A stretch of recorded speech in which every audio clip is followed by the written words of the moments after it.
welcome to episode 15 of the MMG podcast, presented by no one, because we're not sponsored. And we are joined once again by my good friend, Go Cubs 711. Wow, my voice thing stopped connection right at the start. Is that your opening? I guess it is now. Yeah, well, welcome everybody. I'm Chris. How's everyone doing today? I'm doing fine. Yeah, Go Cubs is still dealing with his illnesses. That was intentional. Okay, cool. I'm sorry for being obnoxious. No, I mean, that's my middle name, so I could totally understand that. But we are nearing the midway point of the season. Welcome to week 8, ladies and gentlemen. For some, this is the halfway point of the season. They're going to be playing their 8th game, and they will be halfway done with their slate. So it's a pretty significant part. We're starting to really see how this season is playing out, and I mean, weird is an understatement still for this to describe the season.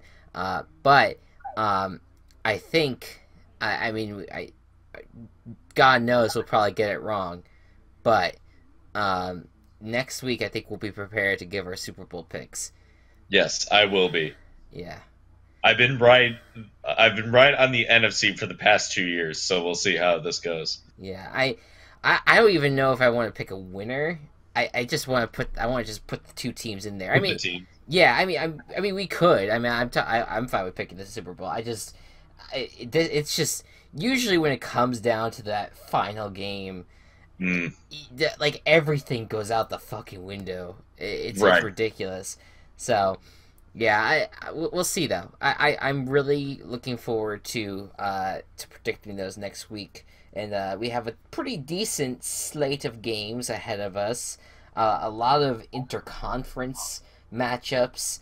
I think we only have three divisional games, and a lot of just kooky matchups ahead. So I'm looking forward to this week. Some teams will be put on notice. A little upset alert, maybe. We'll see.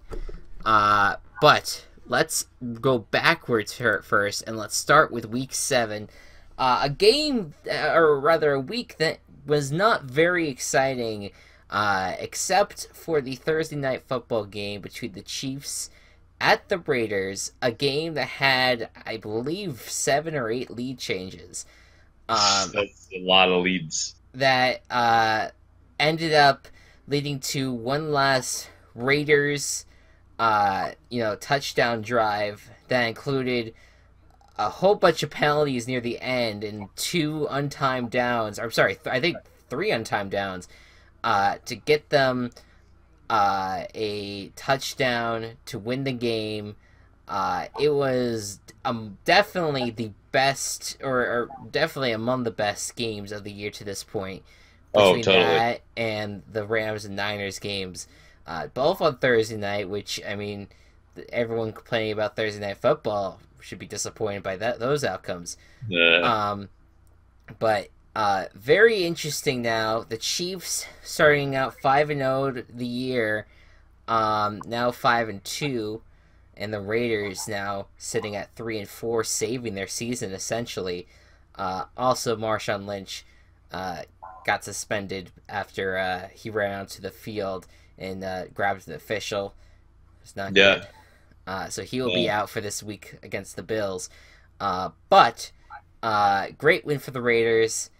Keeps them afloat. And the Chiefs are now going to have to start looking for answers because they are no longer invulnerable. So let's move on. The London game between the Cardinals at the Rams, a blowout of epic proportions, 33-0. The Rams win it, and it showed. I mean, it wasn't an amazing offensive showing by the Rams, but they got the job done. A lot of great defense as well, obviously, to keep the Cardinals shut out. Unfortunately, Carson Palmer went down with a season-ending injury. He's now going to be out, or I don't know about season-ending, but he's going to be out for at least 8 weeks, which is unfortunate. And this could be pretty much the end of his career unless he really wants to play another one. But in Adrian Peterson, who had a breakout breakout game against the Buccaneers.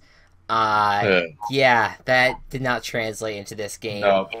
Was a very poor performance, and it kind of showed that he's not where he's supposed to be, and the team definitely still misses David Johnson. So this is it was basically the Cardinals. I would fork the Cardinals at this point. Like they're done. Yeah. Their season's over. They lost too many divisional games. Yeah, I mean, well, and games in general. Well, yeah, I mean, they only lost the one divisional game to this point, but it's just the fact that they're just not a well put together team at this point. They need a little more of an overhaul. They need a new quarterback, and it's just, I mean, they're gonna have to build this team around David Johnson, who's just not here this season. So it's gonna be a little while before the Cardinals contend again. So let's move forward here. Ravens at Vikings. The Battle of Purple was a little bit of a stinker. A lot of field goals. A lot of field goals. A lot of field goals. The 1 week you bench Tucker, my friend. Look, the other kicker that I played, I think got either one less or one more point than him. So, all right, fair enough. I was gonna get fucking. I got fucking wrecked regardless. Spoilers, but. Yeah, we'll talk about Hollywood stars at the end of the podcast here, but it didn't end well. The Vikings pulling out another great defensive showing, and their offense did enough to get the victory. Ravens, they're so pathetic on offense, man. It's really just not. It's hard to watch. It is not. It is a very hard to watch. And I'm just not looking forward to watching this Thursday night football game with them in it. They're just the AFC North is just handing the victory to Pittsburgh. They could do so much better. They could make it so much more interesting, but they're not. Which is really interesting because the AFC North in recent years has been one of the more competitive divisions outside of the Browns. You know, like the Ravens and the Bengals gave the Steelers a run for their money. Bengals would win the division 2 years ago. Yeah, the Ravens win the division a few years back as well. So you have a whole lot of different, a lot of competitiveness in this division usually. But right now it looks like Steelers are going to be flying away with it. But we'll wait and see what happens. Let's move on. We're getting the stinkers out of the way early. Jaguars at the Colts. Oof. Yet another shutout. The Jaguars. The pattern has not been broken. The pattern has not been broken. The Jaguars winning AFC South. It's gonna fucking happen. It may very well happen. The Jaguars are looking good. And Saxonville, holy shit. They are Saxonville. That is their new name for their team. 27-0. I mean, I can't believe I'm saying this, but Blake Bortles had a nice day. Did make what? He had a nice day. What'd you say? Yeah, he had a nice day. The fuck did you just say? He had nice days. Nice day on Sunday against the Colts. I think anyone can have a nice day against the Colts defense, though. To be fair. No, you're right. But I just wanted to swear a lot. Yeah. It feels good. It gets that energy out. Jaguars. The Jaguars defense. I mean, people are saying 85 Bears. I'm like, give me a break. Let's see them win the Super Bowl. But this defense has been really fun to watch all season long. They're going into a bye week next week. They could return the following week. They have the Bengals next. If they could shut down the Bengals, it's an odd week. And it's an odd week. So they're going to win. They may win. They actually look. Week 9 is going to depend, or is going to be the deciding factor on whether or not the Jaguars, like, their thing is every other week, or if it's every odd week that they're good. Right, Or and every other game rather. yeah, I'm actually looking forward to that uni matchup. They're going teal. For that Ooh, one, for Jaguars, they're going to be wearing blue against the Bengals stripes. So I'm looking forward to nice. that one. Most people would call that game really ugly. I like ugly uniforms. I don't know why. Anyways, Colts season I think is done. I don't see them bouncing back from this, even if Andrew No, Luck. Todd. Yeah, I mean, look, even I say bench Andrew Luck for the rest of the season and let Jacoby Brissett play. He's played okay enough to, be in games at least, but this team is just not built in any way to keep Andrew Luck healthy and to keep him winning games. And it shows the remarkable job that Andrew Luck has done too. Like he is such a great quarterback that he led this team not too This long ago fucking team. to the AFC Championship. Yeah. I mean, it's just not a well built team, and No. yeah, I don't really know what to say about them going forward here. Let's move on. Ugh, I felt that this was a tough game to watch for me, but it was a miraculous comeback by the Miami Dolphins, who won over the Jets 31-28 after the Jets had a 28-14 lead. The Jets blew it. Yeah, you want to know how the Dolphins came back? Yes. By having Cutler get injured and then having a better person lead their team. That and Josh McCown handed them a very, very easy interception, right at the end to get them in field goal range and kick the field goal. But yes, that is true. Jay Cutler went down. In the first place wouldn't have happened if Jay Cutler was still in. I 100% agree. I think Matt Moore is the best quarterback on that roster right now. And he played pretty well. At first, it kind of was like he was okay, but then he kind of got his groove on. He didn't do anything spectacular, but he did enough to get the Dolphins in victory formation. He won, and it was a great win for the Dolphins, who now move. I cannot believe this, 4-2. Yeah, the Dolphins would be in the playoffs if it started today. Yeah, they would be heading to New England in the playoff picture right now, but unfortunately, unfortunately that they have a long way to go before they could get there, and I feel like this is the worst 4-2 team. By all means, but the defense for this Dolphins team has actually been pretty good, and I think that's what's going to end up defining them. That, and if Jay Ajayi keeps on playing well, like he is, those are going to be the two things that are going to drive this team forward. That's kind of what drove them forward last year too. But I think more so right now with this season, considering their handicap pretty much at quarterback. Let's move forward here. The Brett Hundley era for the Packers did not start out well, as the Saints. Yeah, I mean, you might as well enjoy this while you can, go Cubs. Look, the NFL power rankings came out, and the Bears are like 15th, and the Packers are like 22 or some shit. Like, oh man, the Elliot Harrison is the creator of the NFL.com power rankings. He did not have. He's not very optimistic about this Packers team being neither am I. Any team going forward. And look, I still want to give Brett Hundley a chance, but the bottom line here is he played. It was very hard for him to play. The bottom line here is that Aaron Rodgers is the greatest quarterback in the NFL, and without him, the Packers over Brady. Maybe. Oh, all right. Maybe eventually. Maybe not right now, but I like it. When Rodgers gets to Brady's age, he has a chance to surpass him in terms of greatness. There you go. I like it.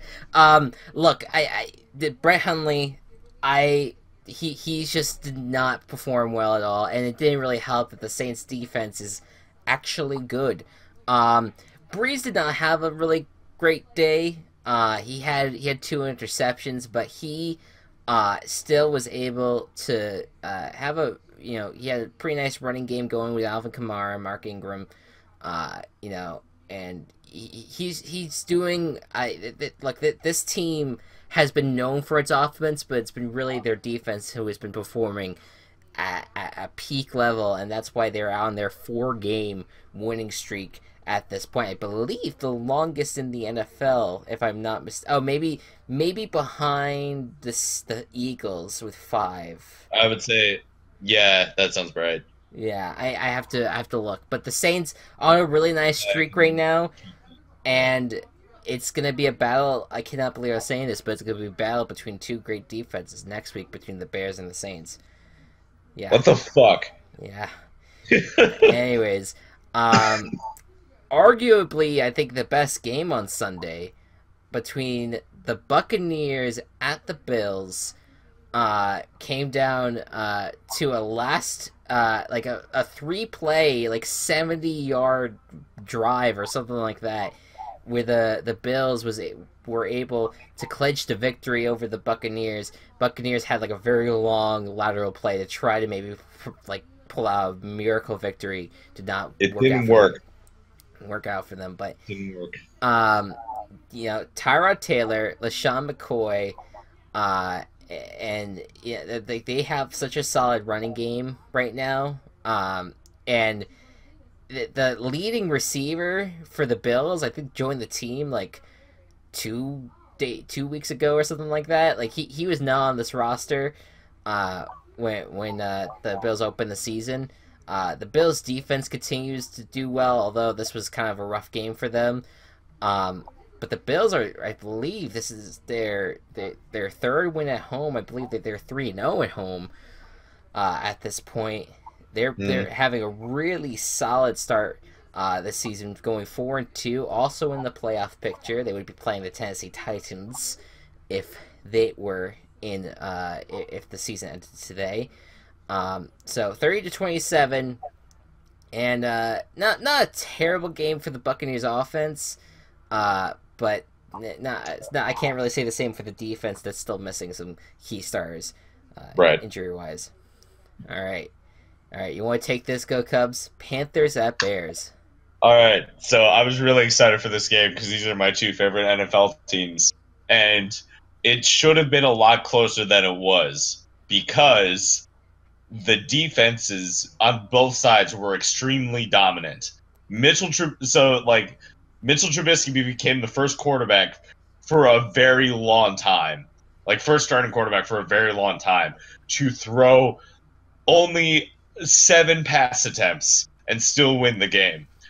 The reasoning for the 17-3 wins over the Packers is because I believe what? Panthers. Too hopeful. I was too hopeful. Eddie Jackson became the first player in NFL history to have 2 defensive touchdowns of over 75 yards. First a fumble recovery, and then an interception, both of which were messed up by the Panthers offense.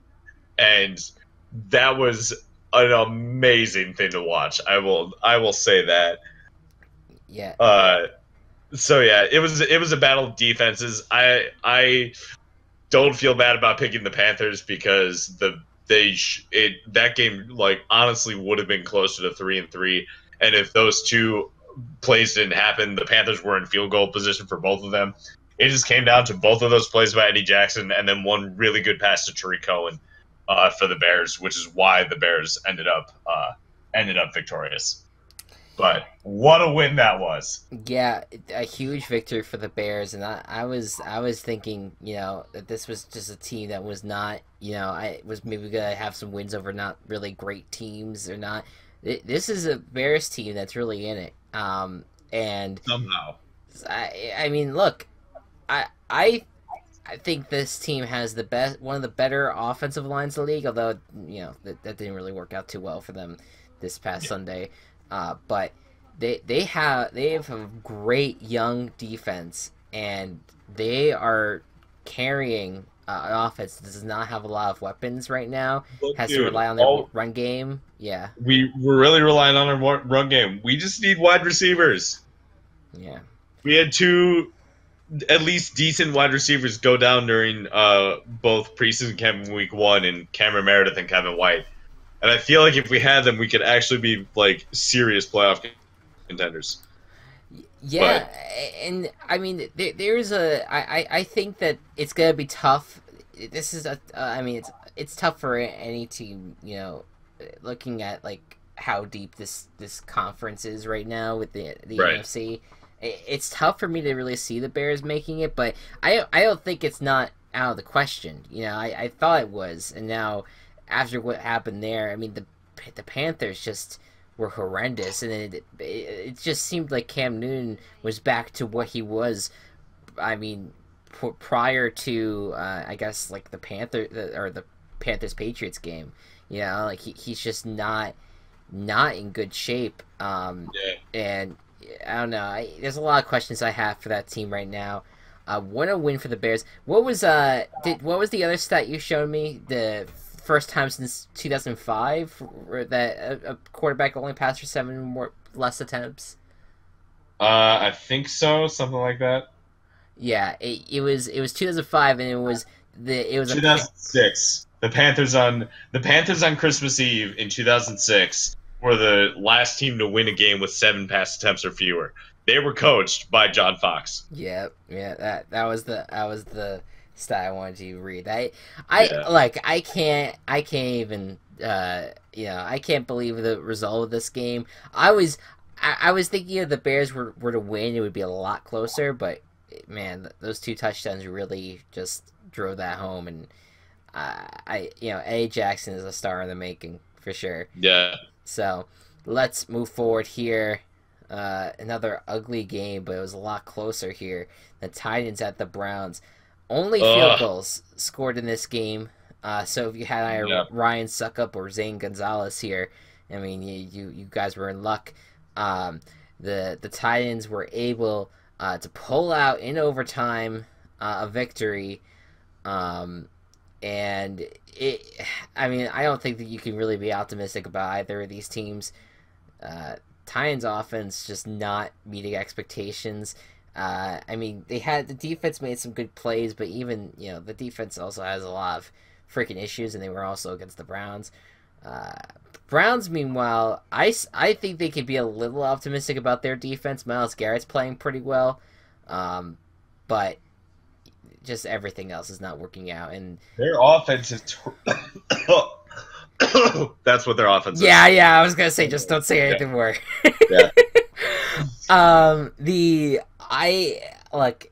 quarterback carousel is not really helping much, and I like Hugh Jackson. I think he's pretty fun. He's a fun coach. He's but I don't know, man. I don't know how long he really has here, because look, the Browns are in a rebuild, and there needs to be some time to see a rebuild unfold. But I don't know. I don't know right now about them. Yeah. When the Browns, those couple years in the 90s when the Browns stopped being a football team, you remember those? Yes. Okay. Since they became a football team again, 1999. They've only had 2 winning seasons. Or 1998 or something. Like that. Rebuild. What? Or it was like 1998 or something. I forget. Whatever. They've been in a rebuild for almost 20 years. So, they're cursed. I honestly think the Browns are cursed to never be a good team again. I mean, you may be right. I mean, it's kind of just, it's unfortunate what really happened to them. When it was the Browns team that moved out of Cleveland, became the Baltimore Ravens, and only a few years later won the Super Bowl. The Ravens won the Super Bowl with a lot of the Browns players. Which is such a punch in the gut, because that's how close Cleveland was to winning a Super Bowl. Yeah. And it's different when a star player that you thought would carry you to the promised land gets traded away or gets released and signs with another team, and then he goes on to win the Super Bowl without your team. Like that's one thing. But to have your entire team leave your city and then go to another city, become your rivals, like you're a division rival with them. Yeah. And they've won 2 Super Bowls. And you've won nothing. I cannot even imagine what it's like to be a Browns fan. That's why I usually sympathize with them.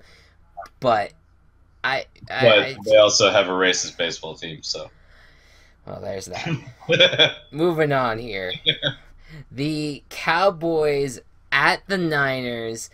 The Cowboys blew out the Niners. Yeah, all those close games, everyone said, oh, the Niners are going to break through. Yeah, no. Now they're going backwards.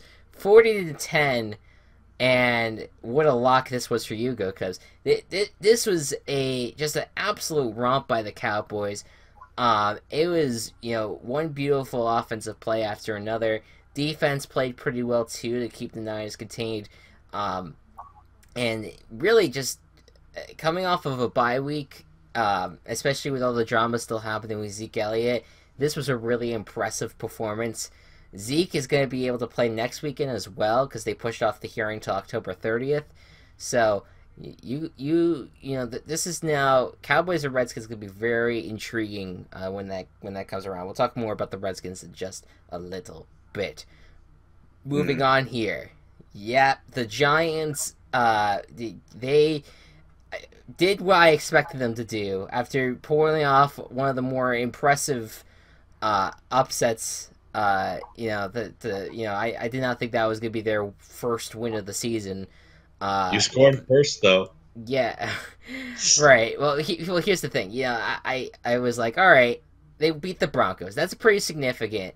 But considering, considering the fact that they were going up against 2 tough teams in a row, I was like, yeah, no way. That's why I locked up the Seahawks, and that was proven pretty much right.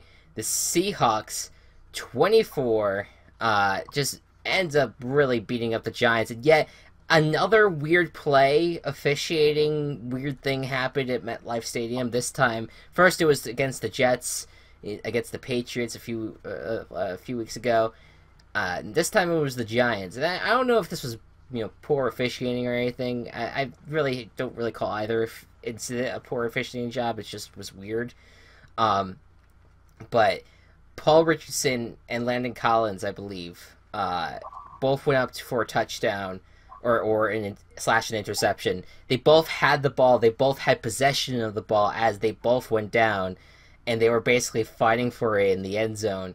And because they dual catched the ball, the rule is that the offensive player would get the ball and score the touchdown. This is what I know of the incident. I didn't watch that game in the entirety, but I just know that was the rule that was being discussed.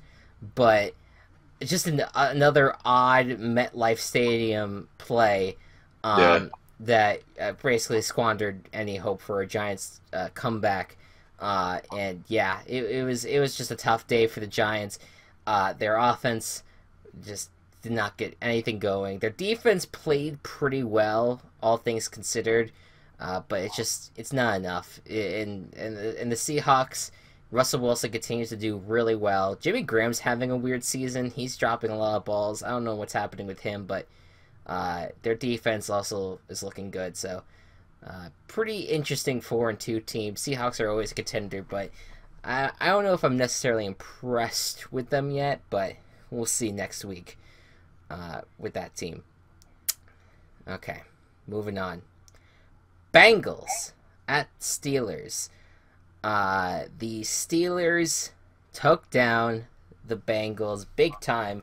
It was a close game in the first half, and then the Steelers pulled away with some Chris Boswell kicks to win the game 29-14.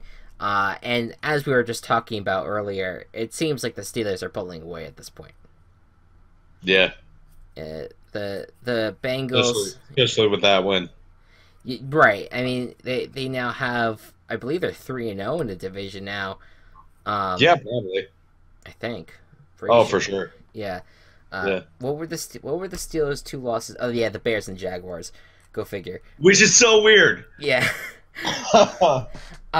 Yeah, so the Steelers are 3-0 in the division. The best team behind the Steelers right now is the Ravens, and the Ravens are 3-4. Yeah, this is starting to be like it's over a little too early right now. The Steelers are moving away here. The Bengals, I mean, you thought I know you picked them. Maybe the momentum would carry them through, but they finally kind of crashed back down to earth here in this game. We'll see. We'll see if they maybe rebound next week against the Colts. They probably will. Yeah. Next we have the Broncos at the Chargers, 21-0. The Chargers lock down the Broncos and my goodness, the fact that the Giants got so beat up as they did this week, and then the Chargers shutting the Broncos out. Like now, the Broncos just look pathetic. Their season, like I honestly think that sealed the Broncos season, unless they do something to really turn themselves around. Like that was really bad. I mean, look, this was a team that was sitting at 3-1. Things were looking up. Things were looking really good going into that Giants game. Then they just blew it in that game at home, which is usually they have one of the more stronger home field advantages in the league. Yeah, and then to go into Los Angeles, which is pretty much a home game for the Broncos at this point, because anyone that goes into StubHub Center is expecting like some sort of home game, because the Chargers don't have any fans yet. Yeah, the Chargers just beat them to a pulp. Joey Bosa had a great game, and Phillip Rivers and that offense, to beat the Broncos defense, which is still playing relatively well, but they can't carry Trevor Siemian, who is just not having a great season right now, and I could totally see it where he ends up being benched and they give Paxton Lynch another try, but right now Paxton Lynch I think is also dealing with injuries, so I'm not too sure about that. Yeah, it's a little rough right now for the Broncos, moving forward at least. So, yep. Let's move on here. Super Bowl rematch did not live up to the hype at all. It was actually a little foggy.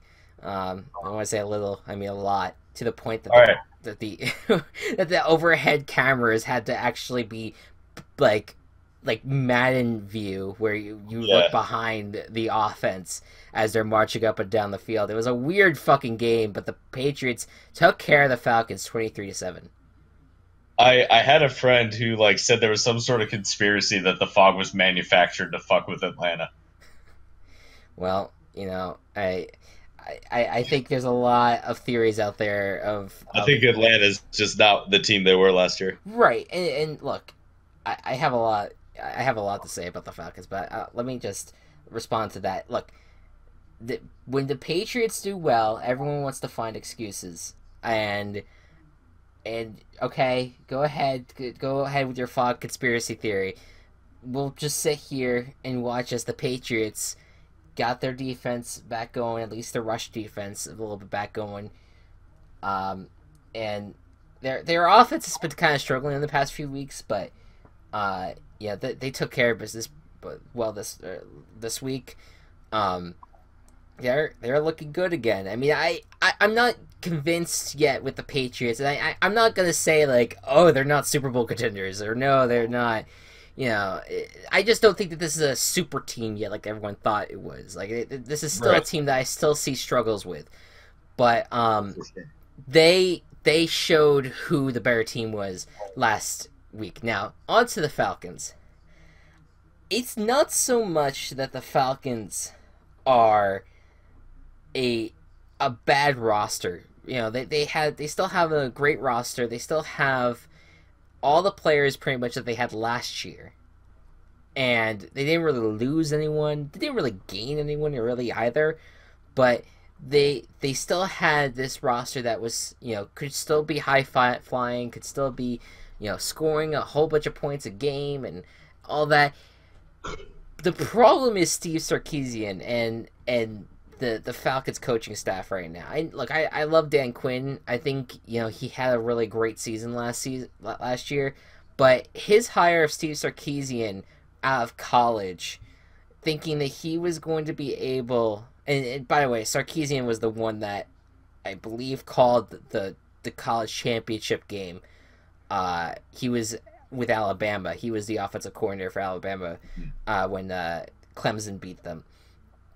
Yeah. I just don't I thought it was a really interesting hire at the time, but looking back at it, I'm kind of seeing like, well, wait a minute. You're kind of asking a guy who's been a college offensive coordinator to come to the NFL and try to keep what Kyle Shanahan was doing or change things up at least a little bit to keep this offense high-flying and moving.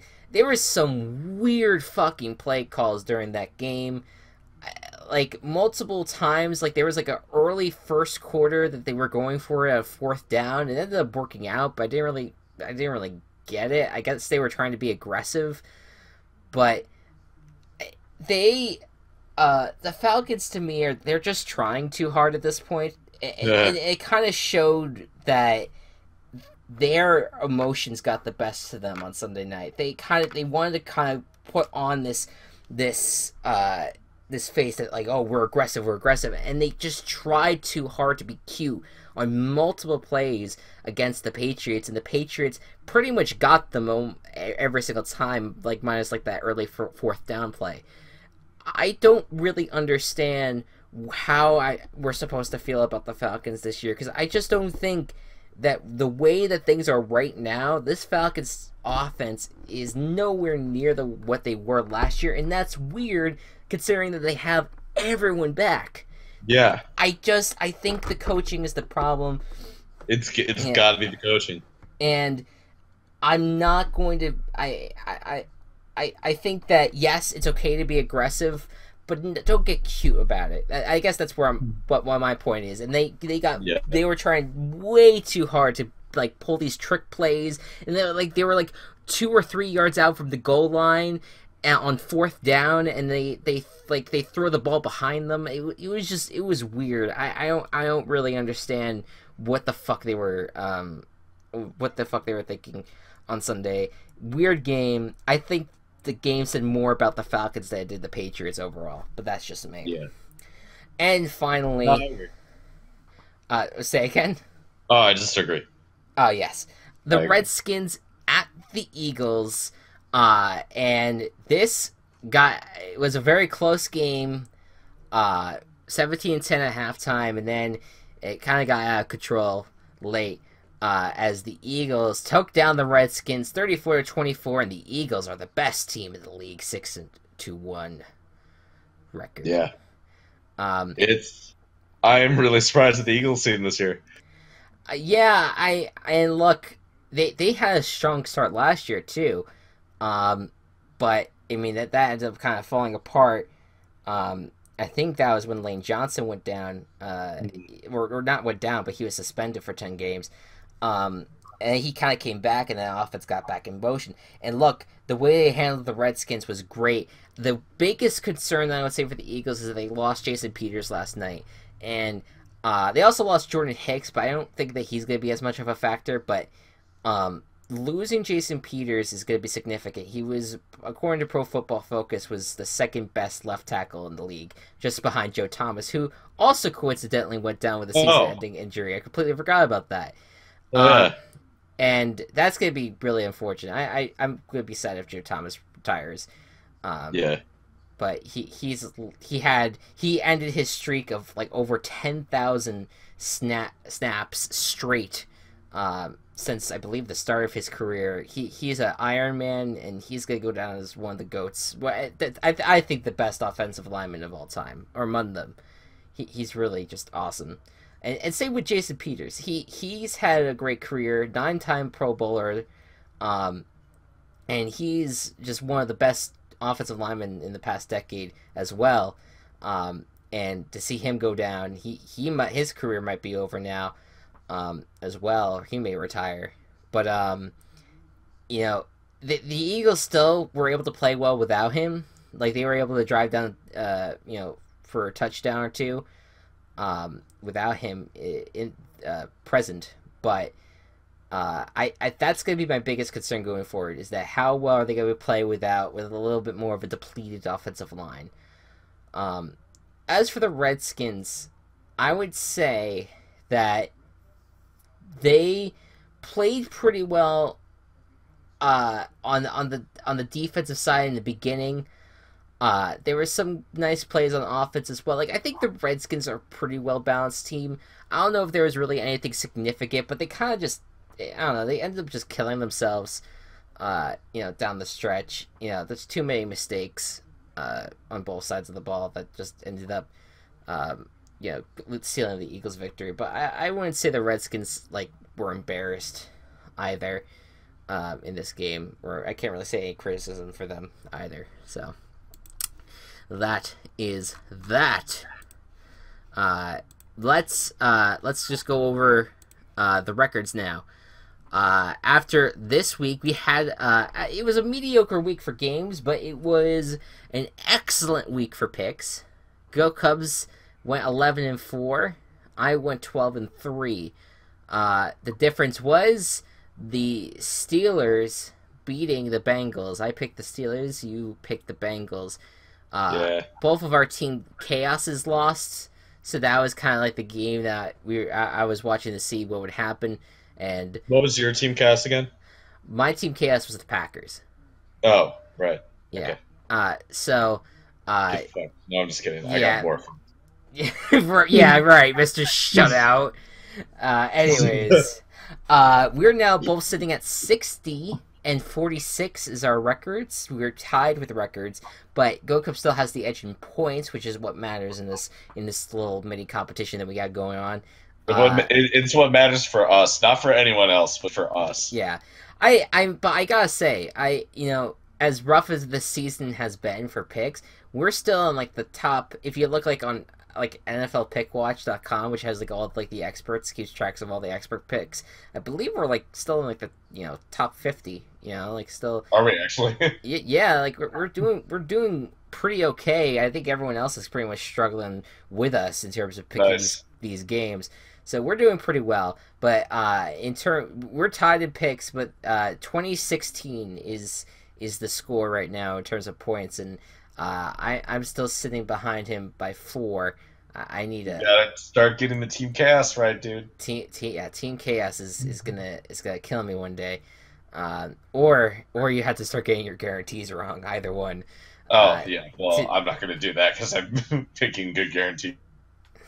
Well, you never know though, because nothing is guaranteed in the NFL, at least this NFL. But let us. Say again. Oh, we're good. You went away momentarily, but you're back. Okay, cool. Let's move on to the actual picks themselves for this week. And we're going to start with the Dolphins at the Ravens on Thursday Night Football. Not the best, prettiest game. I would argue one of the worst. Yeah, I mean, look, we've had a nice streak of really nice Thursday Night Football games. I will bet you now, this is probably coming to the end. In this one, but you never know. Yep. When you have a little over mediocre team against a really, really bad team, maybe you'll get a little close game action. Maybe it'll be ugly, but maybe it'll be exciting at the same time. Who knows? We never know. But what will happen in this game, Go Cubs? Well, the Ravens are just trash on offense, and the Dolphins aren't that great overall, but they have more there. And I think, provided that Matt Moore starts over Jay Cutler, he will. Cutler has a rib injury. I know. He ain't coming back right now. The Dolphins are gonna win. Yeah, I say the Dolphins as well. I gotta say, very, very sad that I don't think the Dolphins are going to be wearing their bright orange color rush uniforms, which would have worked perfectly with the purple Baltimore Ravens that color would look rush. so. It would look not good, but it'll work perfect for Halloween. I mean, this is the Halloween. Oh, yeah, such a good point. This is the Halloween NFL weekend to have purple against orange, and you blow it. You blow it, Miami. Blow it. Anyways, so yeah, no, but the Dolphins, they're great on defense. One thing that really surprised me hearing from the Ravens, they were known for having like one of the best rushing defenses in the league. Like that's what kind of kept them afloat, kept them from not really falling into mediocre. They are dead last in rush defense this year, which is amazing to me considering all the players that they're supposed to have. Another thing that has made this season so goddamn weird is just what you thought teams would do, what you thought their strengths or weaknesses would be. The Saints defense is phenomenal. The Ravens defense is awful. Like what? What Twilight Zone are we living in? It is very strange. But let us move on. The Vikings at the Browns in London. This is going to be an early game, and I'm not looking forward to it. But look. You know what? I got nothing. What do you got, Go Cubs? Chris, you can't. You just can't think that the Browns have a chance of winning this game. They don't have a good quarterback. They don't have any good offensive players. Yeah, you're pretty much right at this point. Defense, the saying, defenses win championships. Not if your offense can't score any points. Vikings over Browns. This is my lock. I'm gonna throw the red challenge back here. Don't fucking lock this up, dude. That's too easy. All right, fair. That's like, come on. And then watch the Browns win it, and you'll be glad that you didn't guarantee it. But the Browns aren't gonna win it. But they are gonna win it. But look, the Vikings, I just think they're too good right now to say to lock this up against the Browns. It's too easy. You gotta play with it. I am trying to spread around my locks. Yes. I haven't used the Say again. Wait. You cut out. Are you done? All right, he's out for now. Okay. Slow. Okay, you cut out through a lot of that, by the way. What? You cut out for a lot of that. Yeah, I know. I'll use my lock somewhere else, but yeah, I look.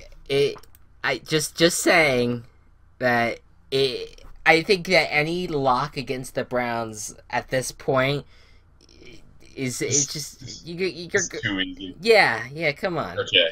It's just, I mean, if the Niners or the Browns were playing each other, then it would be then it's okay to lock the Niners up or something. But okay, all right, that's fair. So let us. Yeah, I'm picking the Vikings. By the way, if that wasn't clear. Let's move on.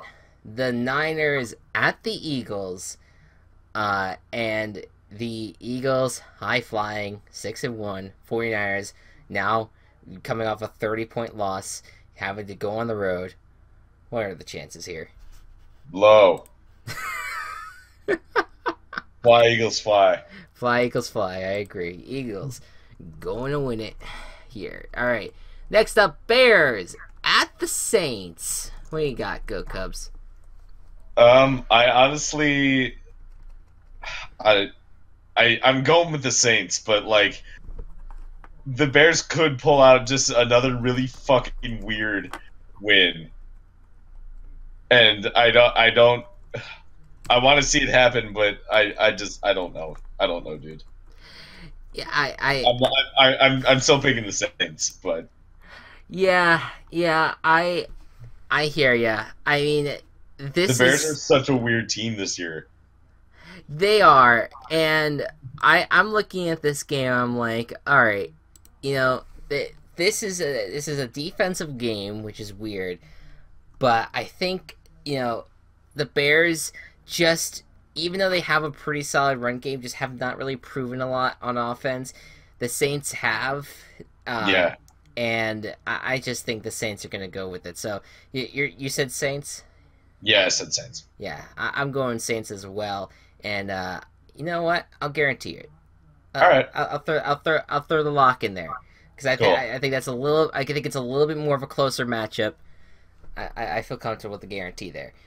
Moving on, Falcons at the Jets. The Falcons have struggled big time on offense, and they're facing a Jets defense that's played pretty okay this season, especially in the secondary. There's a little surprise there, but the Jets, they're 3-4. They're a lot. They're very surprising this season. Did not really expect them to be at this point. Do they succumb to the Falcons, or is this going to be a lot closer than we thought? I actually think that it's going to be a lot closer than we thought, but I still think the Falcons have the edge. Yeah, unfortunately, I mean, I would love to see a Jets upset here. Yeah, especially now that I feel like I have a vendetta against the Falcons after the shit they pulled last weekend. But I will go with the Falcons as well. I think this is a much more. I think this team could start getting their act together. Maybe. I don't know. They better prove it to me. Anyways, prove it to them. Prove it to them. Yeah, there you go. Fucking do it. Raiders at the Bills. This is a good game. You have the Bills, who have been dominant at home, undefeated, who have a pretty solid defense. They had a tough time containing the Buccaneers late in the game, but they also have a pretty solid rushing offense as well. The Raiders, meanwhile, they're getting their offense back together. Defense still is having a lot of issues. But maybe they could fix that this week. Who knows? I mean, they took care of the Chiefs. Do you think the Raiders take care of the Bills? I think this is going to be like a surprisingly close game. I'm going to go with the Bills. I'm going with the Bills. I'm going with the Bills as well. All right. I'm feeling the Bills' home field advantage at this point is the best in the NFL, just because every single time they go there, they are playing at a very high level. They took down the Jets, Broncos, and the Buccaneers to this point. Not anyone significant, but taking down this Raiders team that looks like it's finally getting its act together would go a long way to getting them back to the playoffs for the first time since the 90s. Wow. Moving forward, the Colts at the Bengals. The Bengals are coming off a rough loss against the Steelers, but there's a lot of people who still have faith in Bill Lazor, who is the offensive coordinator. That's a badass name. Yes, it is. But now the Colts, meanwhile, also coming off of a really rough shutout. Now have to. By the way, really rough shutout at home. I mean, yeah, that's really rough. By the Jaguars. By the Jaguars, who are surprisingly decent this year. Yeah.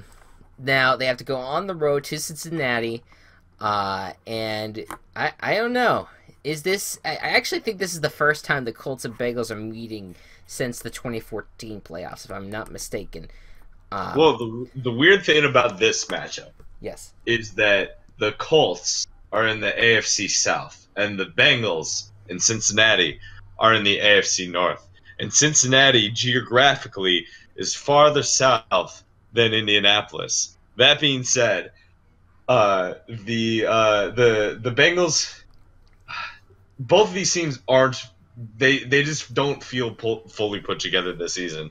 But I think the Bengals have it a little bit better off than the Colts do, so I'm going with the Bengals. Yeah, I'm going with the Bengals as well.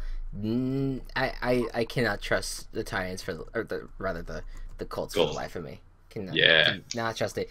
Yeah, really strange that the last time these guys met were in the playoffs. It's a little weird. I mean, it's only been a few seasons, but well, that's what I mean. They lost play in the playoffs, and it's only been a few seasons since then, and now look where they are. are. Oh, and now they're so bad. Yeah, not looking good. I see your point now. All right, here we go. Sneaky good game. Chargers at the Patriots. Chargers on a 3-game winning streak. They're getting their offense together. Their defense has been very dominant. And you have the Patriots, who haven't been their dominating selves, but who have also started to get their act together. Oh my God. Could this be an upset in the making? It might be. You don't know. You can never tell for sure what the future is going to hold. And if the Chargers beat the Patriots, the world will explode. That being said, I think, God, I don't know. All right, I want the Chargers to win, but I'm going to pick the Patriots just because it's hard to.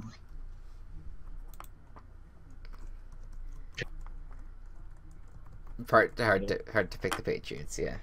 Hard to pick against the Patriots, so I've got Patriots over Chargers. Yeah. You know my policy.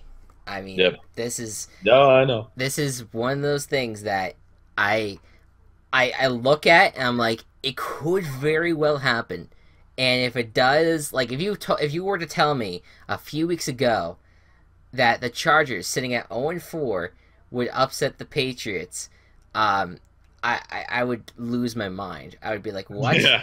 But it could happen with how well the Chargers are playing, but I can't pick up against the Patriots. It's a moral grounding with me, so I'm going with them.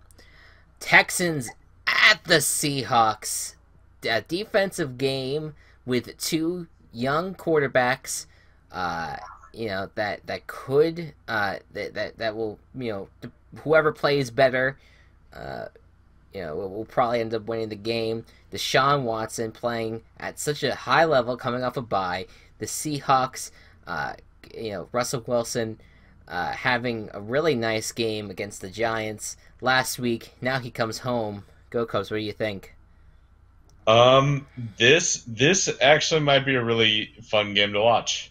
I have a concert and shit. But yeah. Unfortunate, yeah. I think just for the fact that they're home and because of personal preference, I'm gonna pick the Seahawks over the Texans in this one. The Seahawks over the Texans. All right. I know where this is going. Yeah. Look, this was a tough one. This was a tough one to decide for myself, and I know it's close. I know it's a close game generally, but the way that the Texans are right now, they lost J.J. Watt, they lost Whitney Merciless, so they're defensively they're kind of in rough shape. They are still, pretty strong on defense with Jadeveon Clowney. So they're right now looking at underdog status right now. They're I believe 5-point underdogs. I say if the Texans go into Seattle Seattle, which is one of the toughest places to win, with a rookie quarterback, and wins this game, that's chaos in a nutshell. I'm going Texans. Team Chaos. All right. I feel pretty good about that one. Cool. So let's move forward from here. The Cowboys at the Redskins. Both have 3-3 records. Both looking to keep up with the Eagles. One of them is going to end up ending, I would think, almost ending their hopes of making it back in the division race. I don't know. This is going to be a very interesting game between two, I think, pretty balanced teams. Two teams that are struggling to get into the win column. Let's see. What do you got, Go Cubs? Yeah, I agree with the sense that whoever loses this game is out of the divisional race. It's close. Yeah. And even then, I don't think the team that wins is going to be in the division race either. I think the Eagles, the Eagles are going to just soar, pun intended, over the rest of them. and just leave them in the dust unless they suddenly get their shit together. That being said, like, the Washington just doesn't. They have. How do I want to say this? They have the talent, but it's not. They're not all meshing together, and that's.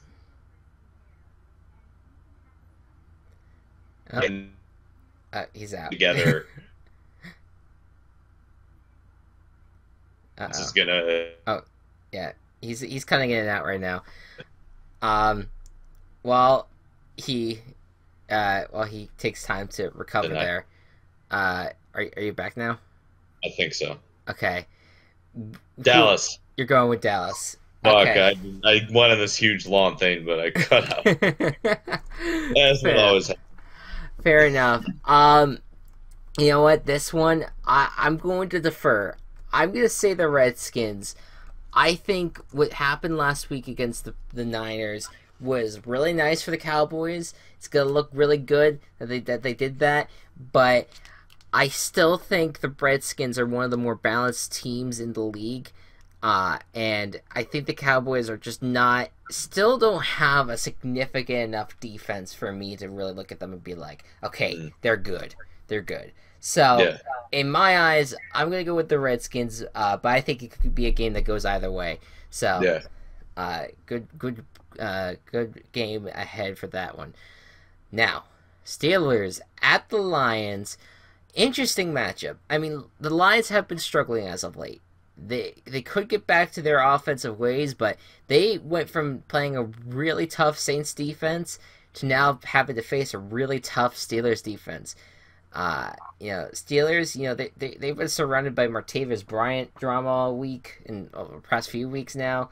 I'm sure they're sick of that. The best way to cancel that drama out that the media is reporting and everything, win games, keep on winning games.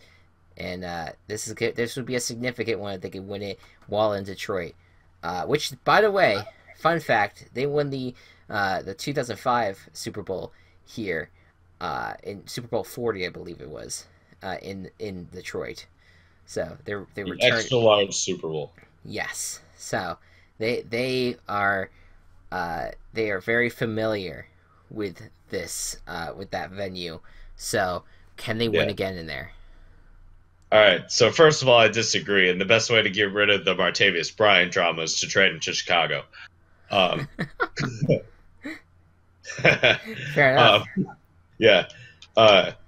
But the Lions just had a bye week, and they started the year doing pretty well, and I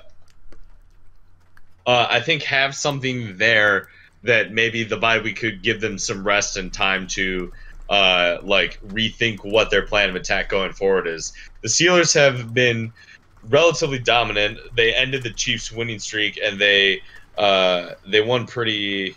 Who they faced? They won pretty handily against the Bengals. Had the Bengals made a couple more throws, I think the score would have been a lot closer. I'm gonna team chaos this and go with the Lions. Wow, that's probably one of my favorite team chaos picks that you've made to date.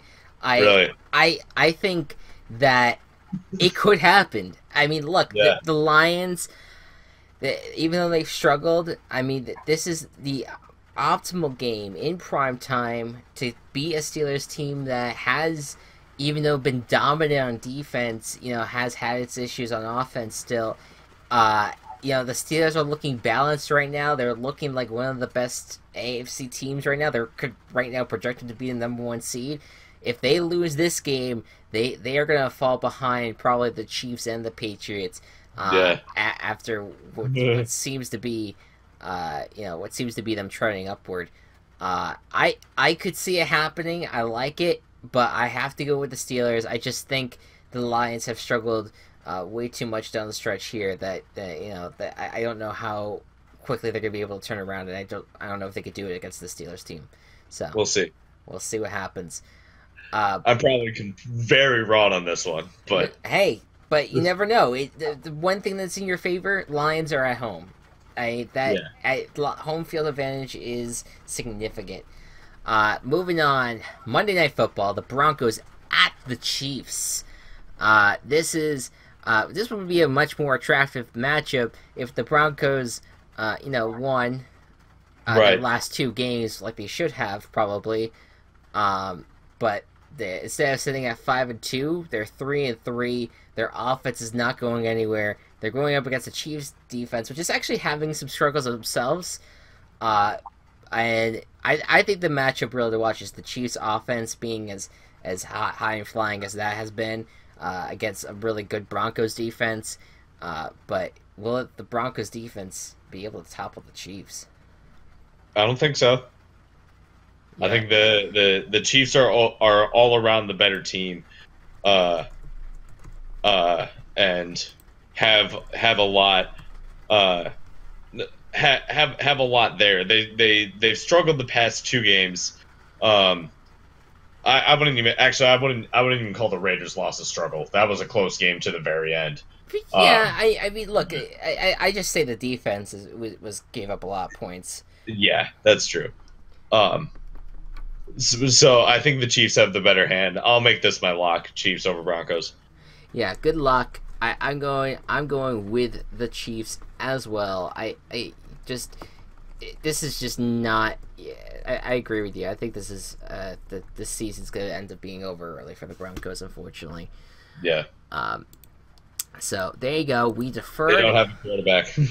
Yeah. Yeah. So we actually agreed on all the early games to this like all the way through, and then we deferred on all the late games. Yeah. All the Sunday late games. Yeah. So I say the Texans. Two of them were Team Chaos though, so the real ones we deferred on were the Cowboys and Redskins. Yeah. So yeah, I think the Texans, Redskins, Steelers are going to win. You think the Seahawks, Cowboys, Lions are going to win. And this will break our record tie at least. I don't know what to really say about the points though. We'll see how that. The Broncos have to win in order for the points to really change a lot. Yeah.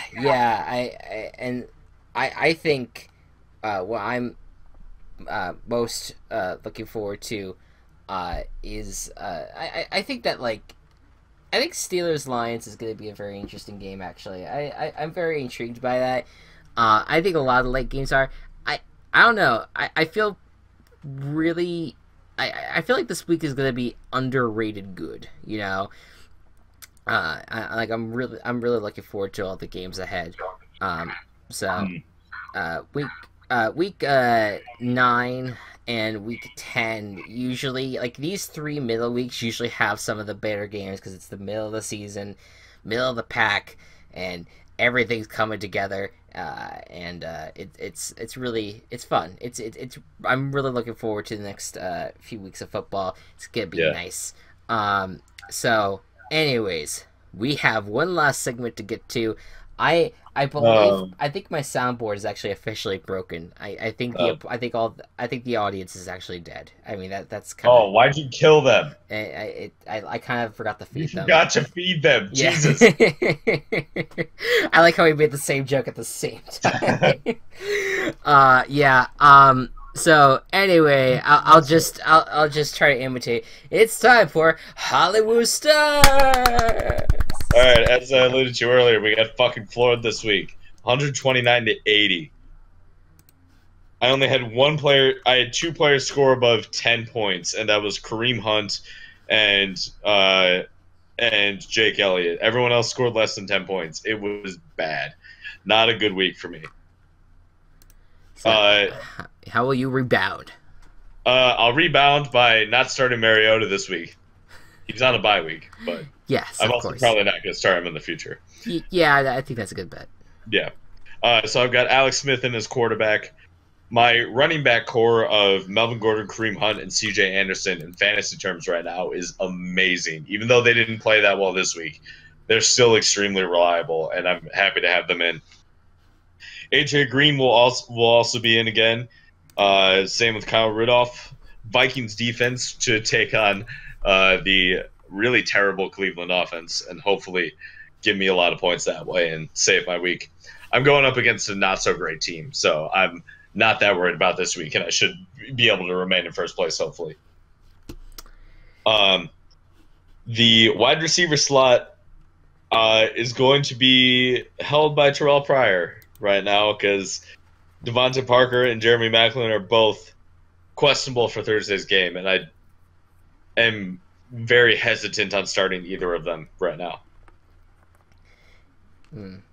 So Jake Elliott will be in for kicker just because San Francisco is going to get floored, and I'm not sure how Thursday is going to go. So I don't think I'm going to put Tucker in this week,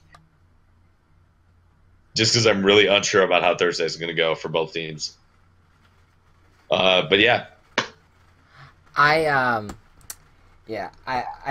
wish you luck on your fantasy team, but unfortunately, we've already failed. We forgot to pick a game. What? Panthers at Buccaneers. Oh fuck! Wait. I don't know. It was really early on, and I guess I just skipped it. I hope. Let's see. 1, 2, 3, 4, 5, 6, 7, 8, 9, 10, 11, 12. Yeah, that's the only game we missed. Panthers at Buccaneers. All right. Yeah, I don't really know what the fuck I was thinking here. Neither do I. Yeah, completely just missed them altogether. Anyways, we'll cap this off as our final game. Look, both teams are struggling. I don't really know which way this is gonna end up going. All I know is at this point, the Panthers' offense is not good, but nor is the Bucks' defense. The Bucks' offense is getting back in a groove. The Panthers' defense has always been playing pretty well. What do you think, Go Cubs? I think that for this game and this game only, the Panthers' offense is going to get their shit together and win. Yeah, I'm going with the Panthers as well. So we still all agree on the early slate. I don't know what happened there. I think I was so excited to talk about Bears at Saints that I just skipped over the other AFC South. Yeah, I don't know what happened there. Sorry to any Panthers Buccaneers fans that are so offended that we waited till the very end to pick your game, because I'm sure those are the emotions that you're experiencing right now. Anyways, Go Cubs, is there any last words or comments or concerns or advice you would like to give our audience? You know what? I'm going to do the intro that I planned on doing. Okay. That's my last words. Yeah, sure. Go ahead. Do you ever think how fucked up it is that they invented a letter for the English language that needs another letter to exist? Like, you can't have Q in any words unless there's a U after it. Like, how fucked up is that? Yeah, you know what? I mean, couldn't they actually, technically, if that is the case, couldn't they just have like a C, like a CU, to kind of like the Q? Like, there's no reason for Q to exist. Like, if you got rid of the U and just put the Q there, you'd be like, oh, I'm supposed to make the Q sound. But they didn't. What's the sound again? The Q sound.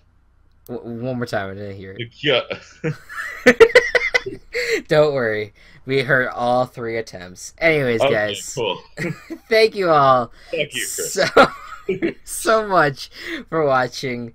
I hope you all enjoyed.